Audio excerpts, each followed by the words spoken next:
Gleidigal which is, of course, Danish for Merry Christmas, Merry Christmas. It's my Dutch accent. Yeah, that's absolutely your best one ever. Even though it's Danish, that doesn't matter. Of the 6 you've done, that's the one. I think we should open a language school. Well, if maybe this history thing doesn't pan out for you, James. Yeah, all right. Quickly do my TEFL course. What have you got? This is our last one. I've got one of my real personal favourites today. I've got One Man's Window by Denis Barnham, which again is another of those ones that's been re-released as something like Spitfire Pilot over Malta or something. Yeah, really crap. But One Man's Window is much better. And this is a fantastic one. It's based on his diary, which actually I went over there in I think it's 2011 or 12 or something like that, making a film about Malta in the war, and his son Ollie, who I know pretty well, and as a good friend. Ollie gave me the original diary to take back for the first time since 1942 to kind of have as a kind of prop when we were filming. Oh, that's not one to drop in the bath. Well, no, it absolutely isn't. And the interesting thing about it is that Denis was a brilliant, brilliant artist as well as a very, very good writer. And so his diary is filled with little doodles and sketches and what you get from a lot of the pictures, particularly of sort of, Junkers 88s attacking Lucca and things like that. But you get a sort of sense of movement and energy that you just don't get from a black and white photograph, interestingly. So they're incredibly vivid. But what he is particularly brilliant about is, funny enough, a bit like Joseph Heller, of just getting the absolute insanity of war. Yeah. He gets across very, very well. He's just totally discombobulated by getting to this total madhouse where everything that he thought was kind of normal in life and squadron life back in England is just completely thrown out of the water by the fact that it's so brutal on Malta. There's just nothing. It's really hot. There's mozzies everywhere. There's just sort of casual attitude to violence and brutality is just, absolutely plain for all to see. And everyone's become completely inured to just how sort of completely ghastly it is on Malta. But where he's really, really good is describing aerial fighting and dogfights. And it's just some of the most sensational air fighting sequences ever, and that's one of the things I'm going to be reading in a minute. Brilliant. So this first extract from One Man's Window comes as Denis Barnham is flying along with another 47 Spitfires from the USS Wasp, an aircraft carrier, and they're flying from the mouth of the Mediterranean a long way across the Mediterranean, west to east to Malta. And it is, I think, if I remember rightly, the 20th of April, 1942. So the absolute height of the Blitz of Malta. We have been flying through turquoise and silver space for 4 hours with the long Mediterranean unwinding below us.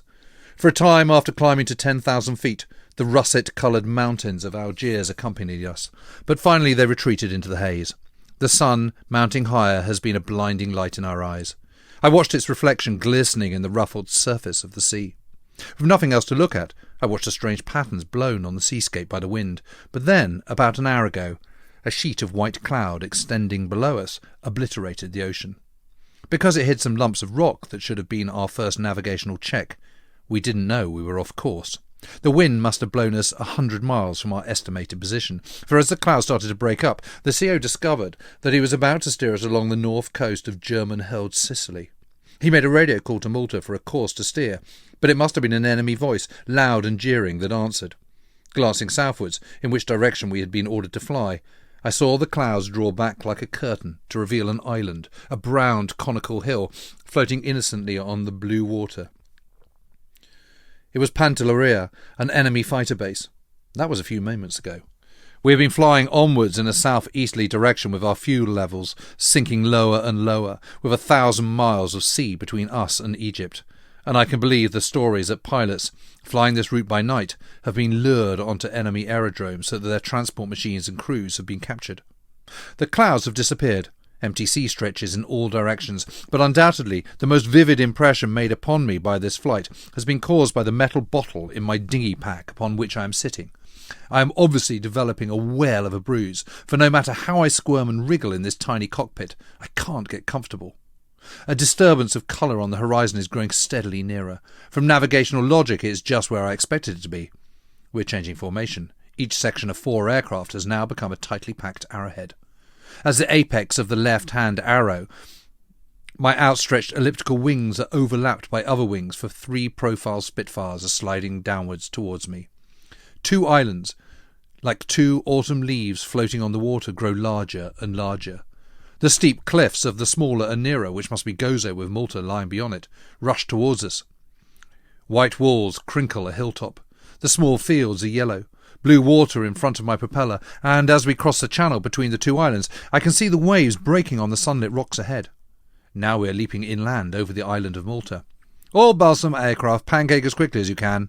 That must be the controller. Damn it, I would have liked to have looked around our new home, for it is beautiful. We are passing over domes and towers, white blocks of houses huddled into villages, baroque churches all yellow and white against the rim of blue sea in the distance. Jigsaw patterns of white walls, a few stunted trees, a craggy valley. Now an aerodrome sweeps beneath our wings. That would be Takali. I beckon my flanking Spitfire still closer. I want to make the people down there feel proud of their reinforcements. We bounce with the speed of our dive as another aerodrome with runways swings into view. This must be Lucca, to which we've been detailed, so I give the order, "Yellow 4 brake, yellow section, brake." The pale undersides of my Spitfires leap sideways as I search the air for the landing queue. I'm approaching some steep hills, clustered thick with buildings that protrude into the sea. It's a harbour, and there's a ship down there, low in the water, smoke coming from it. Peering down on top of its 4 shortened black masts, I look deep into its splintered hold. Tiny flames are dancing in it. It's blackened with fire. Sweeping back in the direction of the aerodrome, I glimpse a strange red cloud sloping up the sky. Can't stop to wonder what it is, because it is difficult to pick up the Spitfires in the landing queue. I can see their shadows flickering up and down over the hills and valleys. I count them as one by one they settle on the runway. My turn next. Reducing speed, I slide back the Perspex hood, lower the wheels and finally put down the flaps. The tilted runway rushing forward seems to engulf me. I level out gently and drop onto the careering dust and stones. Leaving the glaring sunlight, it is into pitch blackness that we feel our way down the steep steps, first to the left, then to the right. Here the narrow passage slopes straight down into solid rock for several fumbling paces, towards a single electric light bulb. Still sloping, the passage zigzags again, but it is better lit and refreshingly cool and damp. We pass batteries and niches, and hear the whine of a transmitter. Further down we pass an officer and some airmen working on typewriters. Finally we enter a level cavern, with grimy airmen seated on benches either side of it. An outpost of England, for in the far corner, next to a door marked "Strictly Private, Authorised Persons Only," there is an airman brewing tea. I never expected to undergo our first Malta air raid in a place such as this, Station HQ, referred to by the old hands as G Shelter. I thought we would be flying, yet here we seat ourselves on vacant benches, experiencing the earthquake underground. Trying to balance my alarm at the unusual noises, I am watching the pictures of undressed pin-up girls glued to the rock above the airmen's heads. For as the rock quivers, so these girls dance for us. The airmen are staring at me, so I stare back at the airmen. Every time the cavern gives a convulsive shudder, they grin at our bewilderment. It was airmen like these who welcomed me at the end of my landing run about an hour ago. One leaped up beside my cockpit, shoved a happy sunburnt face close to my helmeted ear and yelled something. I watched the ginger whiskers around the sides of his chin and the silent movement of his cracked lips, but after being wedded to a roaring engine for hours, I couldn't hear what he or the others who gathered around were saying. I took my time in climbing out, and gradually the shrill singing in my ears died down. "You've just missed the 9 o'clock raid, sir," said one. "We had 100 bombers over here a few minutes ago," added another. I smiled back at them, but I wondered what it would be like to have 100 bombers overhead, when one's own aerodrome is the target. The red cloud leaning up the sky must have been bomb dust. I should have guessed. The airman opened up the gun panels of the wings of my Spitfire with a bayonet. I was staring with astonishment at the stuff I had been carrying in my aircraft. Spanners, screwdriver, mosquito nets, long cellophane cartons of Camel cigarettes, and not many bullets. Then a dilapidated bus filled with the other pilots drew up to collect me.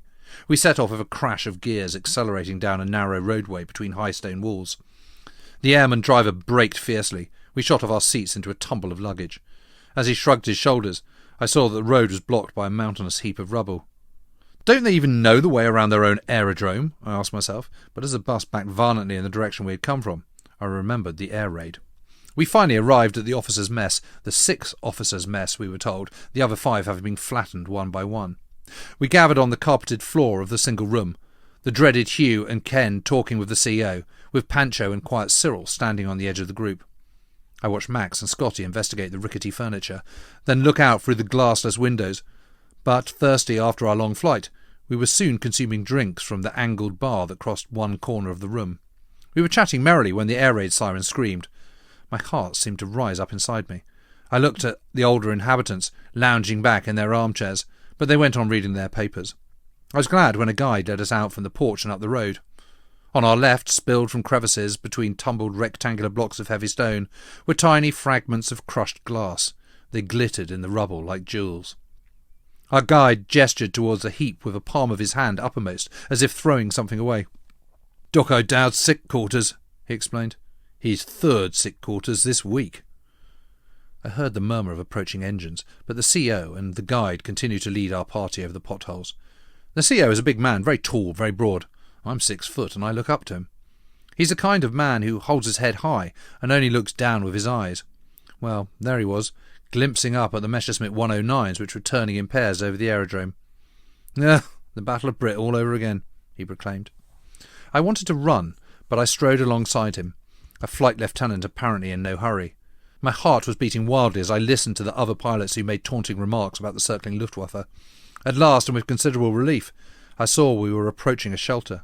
But we passed it. We went on past crumbled buildings. I looked at the heavy stone blocks which had crushed black iron bedsteads into wriggling concertina shapes. I looked at unrecognisable wooden structures which had been wrenched into heaps of splinters. As we walked slowly up the hill, more and more 109s arrived in the sky. Feeling that something was about to happen, I put on my tin hat. "Oh, Dennis," laughed the CO, "you do look a sight in that." I smiled. I felt most indignant. I kept it on. As we continued, I noticed an airman digging close beside a tiny red flag hammered into the side of the road. I turned to our guide for an explanation. "He's digging for an unexploded bomb."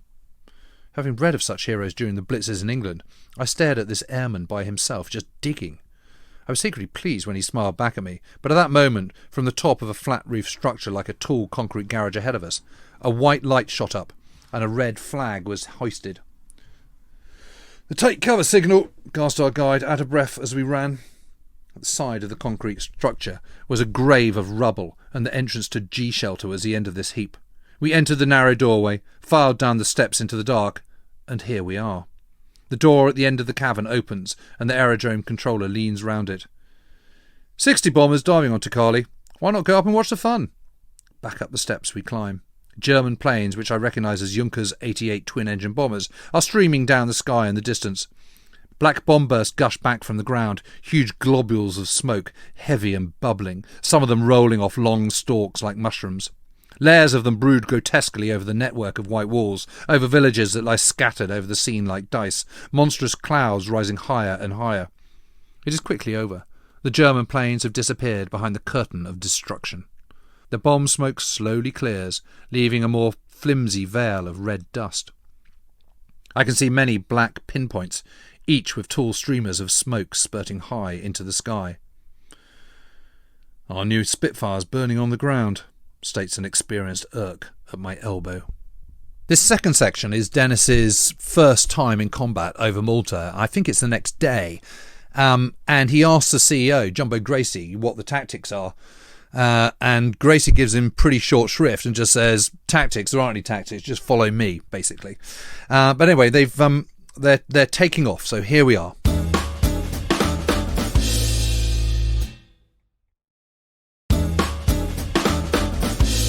The CO's Spitfire is passing most discreetly on the other side of the runway, tail up for takeoff. At last, aware of the general direction of the dust clouds, I swing round and open the throttle wide, gathering speed more and more quickly and sweeping into the air. Wheels up and a steep turn to see where the others have got to.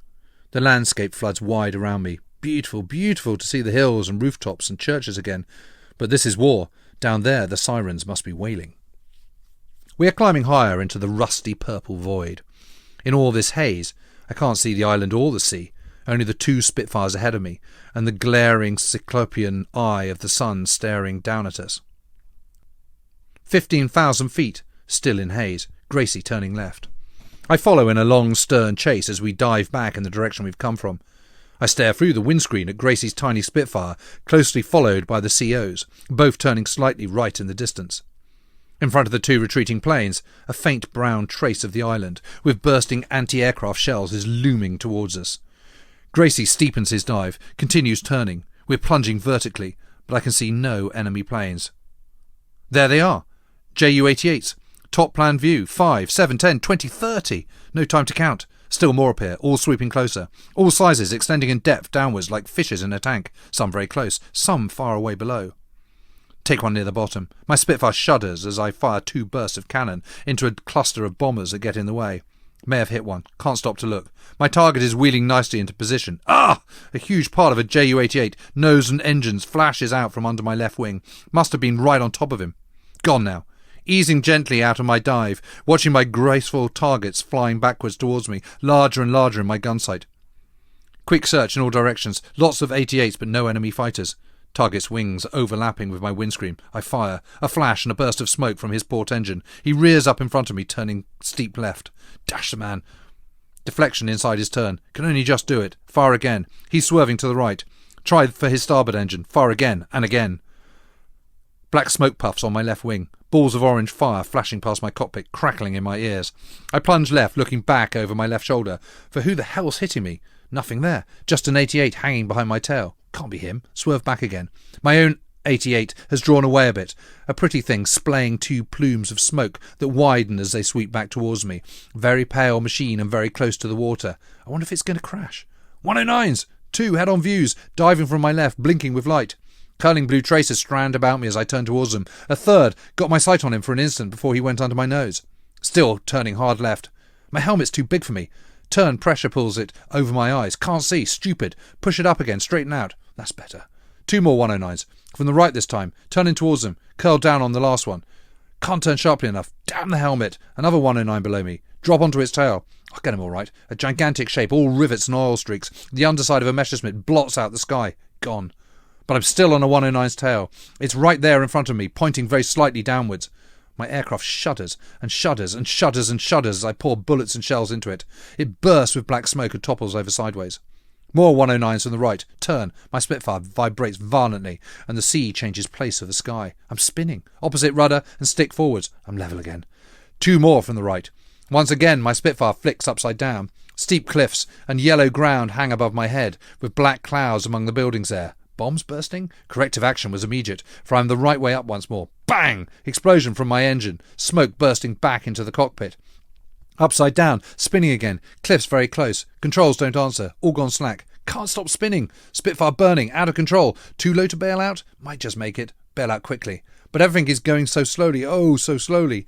I can see my right hand coming up gradually towards my helmet to throw it off. I can see my left hand in front of my face, trying to unfasten my oxygen mask, which is clamped tightly over my nose and mouth. I watch my fumbling fingers trying and trying and trying again to find out where the metal hook is placed. I seem to be slowly saying to myself, oh, so very slowly, you'll have to hurry up, Dennis, old chap. There's so very, very little time. But it's no good. I just can't undo all these pipes and wires. I'm too low now. No hope now. Can't avoid it. Gonna be killed. The scene is strangely peaceful, for unconcerned and apparently unimplicated, I am outside my aeroplane, looking back at my body. In front of me is the wingtip, but my attention is drawn back along the upper surface of the wing, back over the painted roundel to the wing root where the light is shining. Above the wing root is the cockpit. Within the Perspex canopy, I can see my own helmeted head with my arms encircling it in such a strange manner. I'm so interested in watching my body over there that I have but a faint impression of the aeroplane's long nose trailing horizontal smoke against a background of dark sea. Pressure! Controls do respond. Hope. Not going to be killed after all. Smoke's not bad. 109s? Pretend I'm crashing. Might leave me alone.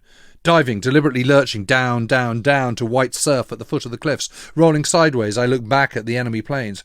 109s high up behind me, watching and, I hope, convinced by my trick.